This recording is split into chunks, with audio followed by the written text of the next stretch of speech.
Адвакатку Анастасію Лазаренко беларускі рэжым асудзіў на 6 гадоў калоніі.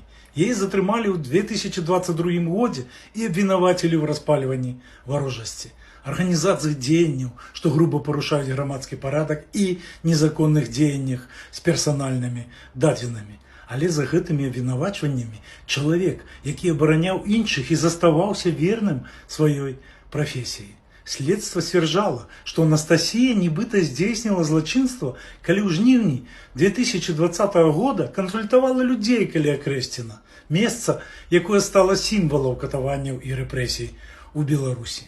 На волі в Анастасіі застаўся пажылы бацька і сын, які з падлеткавага ўзросту пакутуе на цяжкае хранічнае захворванне.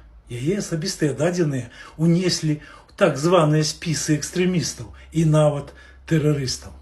Сёння Анастасія знаходзіцца за кратамі ў жаночай калоніі нумар 4 ў Гомелі.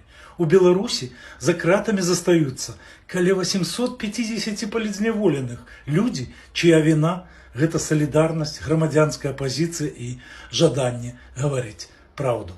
Важна памятаць іх імёны, важна працягваць гаварыць пра іх. Свабоду Насці Лазаренко, свабоду ўсім беларускім палітвязням.